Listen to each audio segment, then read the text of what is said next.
Welcome to a discussion on New Farmers Movement and Gandhian Strategy. Today's discussion is related to our master's program in Gandhian Peace Studies and postgraduate certificate program in Gandhian Peace Studies. This specifically relates to the environmental issues and Gandhian strategy towards environmental issues and towards the issue of the farmers. When we talk about Indian society, Indian rural society, we usually come across varieties of movements, those who are spearheaded by the peasants, the farmers and the tribal people. So, India itself has inherited a rich legacy of peasant revolt and farmers movement.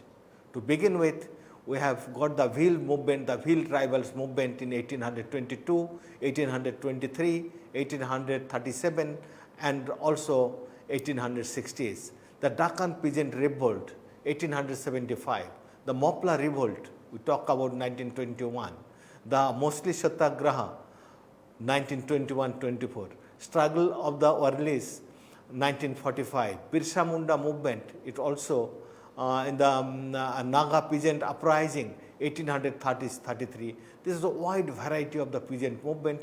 Within that we find when Gandhiji came into the scene of Indian independence struggle, he also started his political career by participating in the peasant movement, spearheading the cause of the peasants, the Champaran movement 1819, the Bardole movement, the Khera movement. So, the Gandhiji was quite explicitly present in that movement. Then we find varieties of the peasant movement, those are spearheaded by the Marxists and the socialists. The Telangana movement 1946-51, the Tebaga movement 1946-49. Then we find Kangdo Satyagraha, Naxalbari movement, the Lalgarh movement. These are the movements widely spearheaded by the Marxists. Then we find the arrival of the farmers movement in Uttar Pradesh, in Karnataka, Maharashtra, Punjab, Gujarat and also in Tamil Nadu. At this stage, we will be needing a kind of clarification to understand who are the peasants in the society and who are the farmers.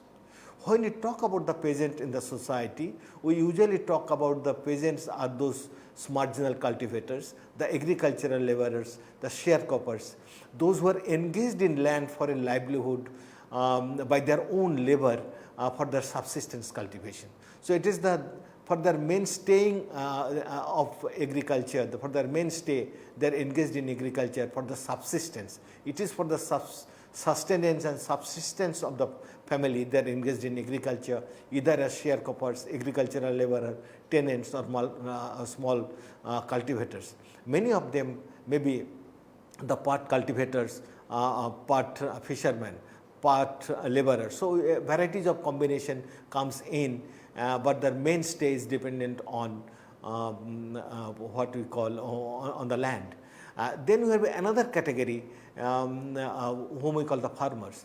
Farmers are usually considered the big landowners, those who are involved in the cultivation of land, not necessarily by themselves. They may or may not be engaging themselves in the cultivation of land, but they are engaged in large scale commercial cultivation to make profit out of agriculture, invest in agriculture and to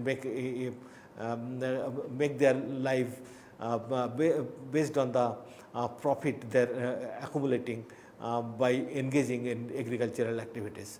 So, farmers are the commercial cultivators we can take as an operational definition. In Indian society, we are usually having three categories. We call it the Malik, Kishan and the Mazdoor. Malik are the people, those who are the big landowners. So, it is the farmers belong to the category of the Malik. Kishan are the people, those who are engaged in the cultivation may or may not be for the profit making, may or may not be only for the subsistence.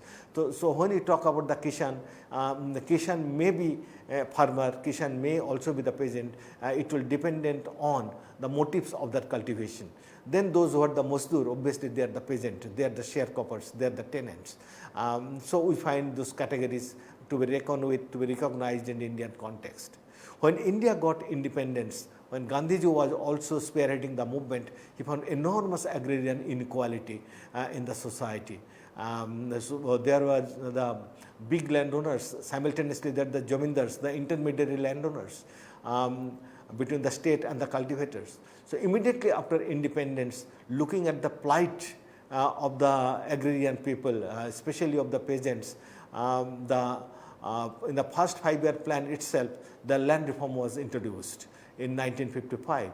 The land reform law widely prescribed 5 objectives. Number 1, abolition of the intermediaries. The jamindars, jotedars, those who are the big absentee landowners, they are abolished. Number 1, jamindari system was abolished. Second, all cultivators are brought under the state, because directly they got the land from the state. There was no intermediaries. So intermediary system was abolished. Then ceiling restriction was given that nobody can possess land more than 25 acres of land, nobody can possess. So ultimately it was also brought down in 1971, it was brought down to the 17 acres of land. No farmer can have land more than 17 acres. After the land ceiling, it came the third objective, distribution of the surplus vested land among the landless people. So those many of the people, those who are the landless or semi-landless, lands are distributed among those landless people. And the fourth are the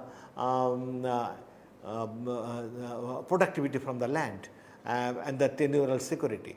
So it was widely talked about, this not simply the land distribution, there also to be more productivity from the land, because at that point of time a huge proportion of Indian population was dependent on agriculture, both for the wealth generation and also for generation of the employment.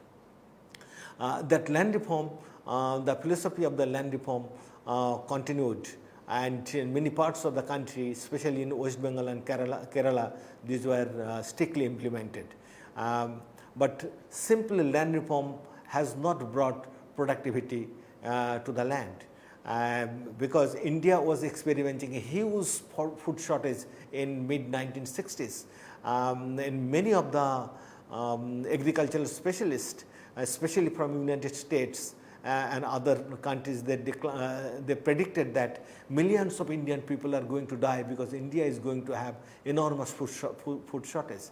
At that point of time, starting from mid-1960s, the Ford Foundation started planning under the leadership of famous agricultural scientist of India, M.S. Swaminathan, to plan for introducing a new agricultural technology in some selected areas of the country on an experimental basis.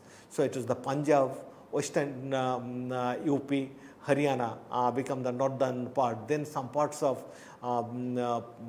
Maharashtra, some parts of Tamil Nadu and Karnataka become the sites of experimentation. And gradually, within few years, we found that India introduced a lot of technological innovation in agriculture in terms of tractors, in terms of weedicides, in terms of thresher, harvester, and also simultaneously new biochemical innovations, high-yielding variety seeds, high-yielding crops, those, and also chemical fertilizers, pesticides, weedicides were introduced in the land, and we found by 1971 the huge kind of increase in the productivity of the land took place. And those increase in the agricultural productivity, that innovation of or introduction of new technology is widely termed as green revolution in Indian agriculture. And that created a phenomena of increasing agricultural inputs, the changing production relation in agriculture, and productivity increased in that way, that is before 1960s, per hectare productivity from the land was to the extent of roughly around 9 to 10 quintal, it increased to more than 22 quintals per hectare. So, quantum increase in the agricultural productivity. With this increase of agricultural productivity, the new kind of organization of production of agriculture started coming in, new aspiration of the farmers started coming in. Also they started articulating their new kind of aspiration along with new kind of strategy for their increase of agricultural productivity. Also they generated new kind of demand from the state and the society for their social well-being and well-being of the farmers specifically. Farmers movement is also, many of the social scientists talked about the farmers movement as a new social movement, and also because it is the farmers, it is not that farmers those who were existed pre-1960s, it is a new variety of the farmers. They have appeared in the society with new kind of outlook. They have introduced new modern and new technologies in agriculture. They have tested the productivity, high amount of productivity. They have also generated, they have also got new kind of aspiration. So, new kind of aspirational farmer we find it, and they have also produced new kind of social movement founded on Gandhian philosophy of non-violence, Gandhian philosophy of negotiation, and also at time fulfilling varieties of the social needs. So, what we find that many of the elements of farmers movement also linked to the new social movement, because it has created a new kind of identity in the society, and many of these identities are founded on the philosophy of non-violence, subjectivity, morality, and obviously a kind of mobility in the society having interlinkages with the formation of the local need and the global concern. What we find that is the new social movement, the farmers movement, is founded in many ways with the Gandhian philosophy of non-violence and Gandhian strategy of mobilizing the people. And many of the farmers movement, because farmer movement started spreading from Punjab, UP, Haryana, then Karnataka, Tamil Nadu, and also in Maharashtra. Many of the farmers movement, especially the farmers movements in Karnataka, explicitly pointed out that they are following the Gandhian strategy of non-violence to suffice the need of the farmers and also to negotiate with the state to compel the state to meet the demand of the farmers. So, we find that there is the explicit assertion and explicit kind of adoption of certain strategy. Those were accepted by Mahatma Gandhi during the days of his struggle. When we talk about farmers movement, one of the leaders of farmer movement who became the Indian Prime Minister, Chaudhary Charan Singh, the former Prime Minister of India, and he organized varieties of the rallies following the Gandhian strategies and to make the people aware of the problem of the farmers. By 1980s, it is by one decade of agrarian revolution, that one decades of green revolution, we have found that enormous proliferation of the output from agriculture in the wheat, in the rice, in the potato, varieties of cultivation. So, farmers started articulating their own kind of a need. But there was an enormous kind of challenge they are encountering both from the state because of the state control and varieties of the items. They are also encountering varieties of the challenges from the industrialists. So, they articulated varieties of the issues and organized varieties of the rallies. Charan Singh's rallies were, they are asking the parity in prices between the industrial product and the agricultural commodities. So, whatsoever the industrial product, the parity be made between the product of industrial, the cloth, fertilizer, tractors, the industrial product, but